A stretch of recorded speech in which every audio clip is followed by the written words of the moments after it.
বাবা যদি বলে যে ছেলে আমি সারা জীবন নৌকায় ভোট মেরে আইছি, তুমিও জীবনে তোমার প্রথম ভোটটা নৌকায় মারবা,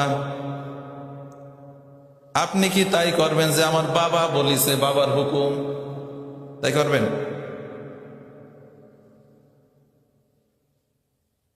আল্লাহ রাব্বুল আলামিন এই জায়গায় আপনাকে অপশন দিয়ে রাখছেন। বাবা যদি মা যদি তোমাকে ইসলাম বিরোধী কর্মকাণ্ড করতে বলে, আমার সাথে শিরকি কর্মকাণ্ড করতে বলে, তাহলে অবশ্যই তুমি তাদের কথা শুনবা না, কিন্তু তাদের সাথে ভালো ব্যবহার করবা। বুঝাতে পারলাম? ইসলাম বিরোধী কর্মকাণ্ড যদি করতে বলে তাহলে সেইটা শোনা যাবে না, তবে তাদের সাথে ভালো ব্যবহার করতে হবে। এরপরে আল্লাহ রাব্বুল আলামিন বলেন, ওয়াসাইনাল ইনসানা বিওয়ালিদাইহি হামালাতহু উম্মুহু ওয়াহনান আলা ওয়াহনিন ওয়া ফিসালুহু ফি আমাইনি আনিশকুর লি ওয়া লিওয়ালিদাইকা ইলাইয়াল মাসীর। আল্লাহ রাব্বুল আলামিন সূরাতুল লুকমানের 14 নম্বর আয়াতে বলেন, ওয়াসাইনাল ইনসানা বিওয়ালিদাইহি, আল্লাহ রাব্বুল আলামিন বলেন তোমাদেরকে আমি নির্দেশ দিয়েছি তোমরা তোমাদের বাবা মার সাথে ভালো ব্যবহার করবা। হামালাতহু উম্মুহু ওয়াহনান আলা ওয়াহনি ওয়া ফিসালুহু ফি আমাইন, আল্লাহ রাব্বুল আলামিন বলেন তোমার মা তোমাকে কষ্টের পরে কষ্ট সহ্য করে পেটে ধারণ করেছে, কষ্ট করে তোমাকে জন্ম দিয়েছে, তারপরে তোমাকে 2 বছর পর্যন্ত দুধ পান করিয়েছে। এই প্রত্যেকটা কাজ করতে মায়ের কষ্ট হয়েছে কি হয়নি? একটা বাচ্চা পেটে রাখতে, একটা বাচ্চা জন্ম দিতে কেমন কষ্ট হয় পৃথিবীর কোনো পুরুষের পক্ষে এইটাকে অনুভব করাও সম্ভব না। শুধু একটা মা বুঝতে পারে যে একটা বাচ্চা জন্ম দেওয়া কতটা কষ্টের। আল্লাহ রাব্বুল আলামিন বললেন তারপরে 2 বছর বাচ্চাকে দুধ পান করাই। এরপর আল্লাহ রাব্বুল আলামিন বলেন, ওয়া ইন জাহাদাকা আলা আন তুশরিকা বিমা লাইসা লাকা বিহি ইলমুন ফালা তুতি'হুমা ওয়া সাহিবহুমা ফিদ দুনিয়া মা'রুফা। সূরাতুল লুকমানের 15 নম্বর আয়াতে আল্লাহ রাব্বুল আলামিন আবার ওই কথা বলতেছেন, কিন্তু তোমার বাবা মা যদি তোমাকে চাপ দেয় তোমাকে ইসলাম বিরোধী কাজ করতে, তোমাকে ইসলাম বিরোধী কাজ করতে, শিরিক করতে, কুফর করতে যদি চাপ দেয়, তাহলে তুমি তাদের কথা শুনবা না, তবে তাদের সাথে তুমি ভালো ব্যবহার করবা। অনেক বাবা মা আছে সন্তানদেরকে নামাজের তাগিদ দেয় না, আছেন এরকম? অনেক স্বামীরা আছে মহিলাদের দিয়ে ভালো কাজ করায় না। এমনও স্বামী আছে মহিলা যদি একটু ভালো কাজ করে, একটু নামাজ পড়ে, কোরআন পড়ে, ওই বেটার গায়ে আগুন জ্বলে। আছেন এরকম? এরকম আল্লাহর ওলিও 2-1 আছে যে বউ যদি একটু ভালো কাজ করে, নামাজ পড়ে, কোরআন পড়ে, তাহলে ওর গায়ে আগুন জ্বলে, সহ্যই করতে পারে না। এরকম যদি কারো স্বামী থাকে, আপনি মনে মনে চিন্তা করবেন যে আপনার স্বামী যতই খারাপ হোক ফিরআউনের চাইতে কিন্তু খারাপ না। এজন্য ফিরআউনের ঘর করে যদি আসিয়া আল্লাহর জান্নাতে যেতে পারেন, আপনিও আপনার স্বামীর ঘর করে আল্লাহর জান্নাতে যেতে পারবেন, অসম্ভব কিছু না। এটা আপনার কাছে আল্লাহর পক্ষ থেকে পরীক্ষা। প্রত্যেককে তার ইমানের পরীক্ষা দেওয়া লাগবে কিনা? লাগবে না? আবার অনেক স্বামী আছে 5 ওয়াক্ত নামাজি, লোক ভালো, কিন্তু বউ নামাজ পড়ে না। আছে না এরকম? বহু লোক আছে।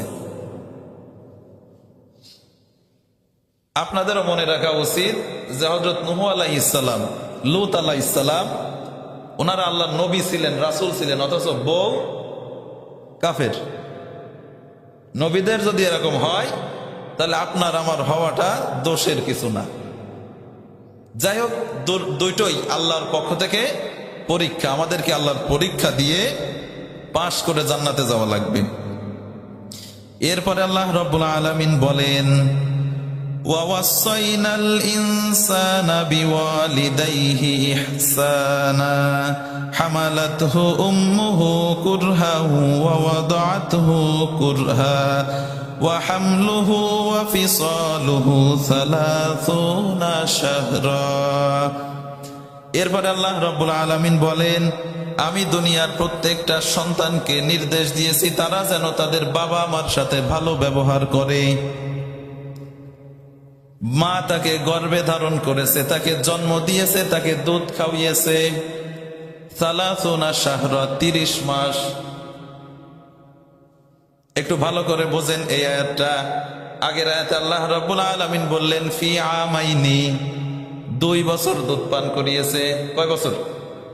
2 বছর। 2 বছরে কয় মাস? 24 মাস। আর এই আয়াতে আল্লাহ বললেন যে 30 মাস দুধ খাওয়াইছে।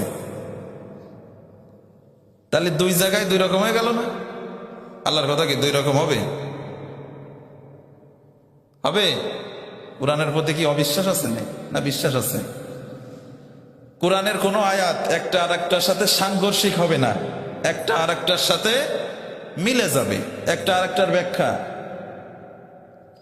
আল্লাহ রাব্বুল আলামিন প্রথম আয়াতে বললেন 2 বছরের কথা, অর্থাৎ প্রত্যেকটা মা বাচ্চা জন্ম দেওয়ার পরে 2 বছর দুধ খাওয়ায়। কয় বছর? 2 বছর। আর আল্লাহ রাব্বুল আলামিন এই আয়াতে বললেন 30 শাহরা, 2.5 বছর দুধ খাওয়াই। এই 2.5 বছর আল্লাহ রাব্বুল আলামিন ওই পেটের ভিতরে যে 6 মাস ছিল ওই 6 মাসের কথা উল্লেখ করেছেন। বুঝতে পারলেন? আল্লাহর নির্দেশ হচ্ছে 2 বছর। আল্লাহ রাব্বুল আলামিন 2 বছরের কথা বলেছেন। আর এই পেটের ভিতরে যে 6 মাস, এই জায়গাতে একটা মাসালা বেরোয়, কি জানেন? যদি কোনো পরিপূর্ণ বাচ্চা হতে হয় তো সর্বনিম্ন পেটে 6 মাস থাকা লাগবে। যদি 6 মাসের আগে হয় তো ওইটা বাঁচে না, আর বিভিন্ন অঙ্গ প্রত্যঙ্গ বিকৃত হয়। বোঝেন ভালো করে? 6 মাস যদি হয়ে যায় তাহলে এই বাচ্চাটা পরিপূর্ণ হয়, 6 মাসের আগে পরিপূর্ণ হয় না। এখন আপনি দেখতে পারবেন, অথবা অনেক সময় দেখা যায় যে বিয়ে করেছে 6 মাসে হয়নি অথচ বাচ্চা একটা হয়ে গেছে। এরকম আল্লাহর ওলি আছে না একজন? 6 মাস হয়নি অথচ বাচ্চা একটা হয়ে গেছে। যদি বাচ্চা অপুষ্টিত হয় বা অপুষ্টিত হবে, যদি বিকলাঙ্গ হয়, সমস্যা হয়, তাহলে বুঝতে হবে যে ঠিক আছে। আর যদি দেখা যায় যে না, বাচ্চা পরিপূর্ণ, 6 মাসে হয়েছে কিন্তু 9 মাসের মতন দেখা যায়, অথবা 6 মাসের আগে হয়েছে কিন্তু 7-8 মাসের মতন, তাহলে বুঝতে হবে যে ওই বাচ্চার বাপ ঠিক নেই, কমপক্ষে 6 মাস লাগবে।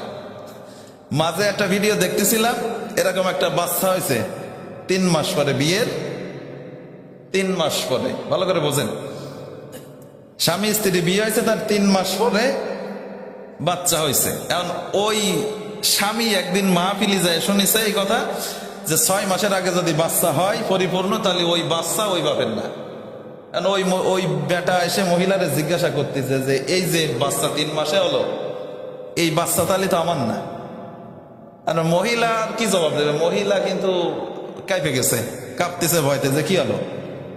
এখন ওই মহিলার ভিতরে, মহিলাদের কিন্তু এই চিকুন বুদ্ধি আছে, ও বলতেছে যে আমি তোমারে বুঝাচ্ছি। কিভাবে?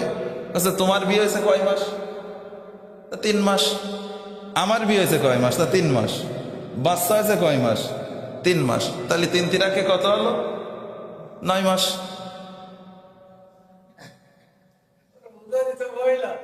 মহিলা বুঝাই দিছে, দিলি ও হিসাব কিতাব করে বলে না, কথা তো ঠিক আছে।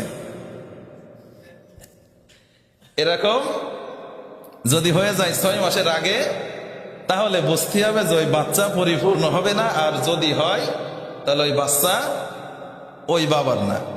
আর এমনও হয়, যেমন এই যে মেসি আছে না, চেনেন মেসি রে? ওর তো সে বিয়ে করার আগে 3-4টে বাচ্চা, 3-4টে বাচ্চা হয়েছে, তারপরে বিয়ে করেছে।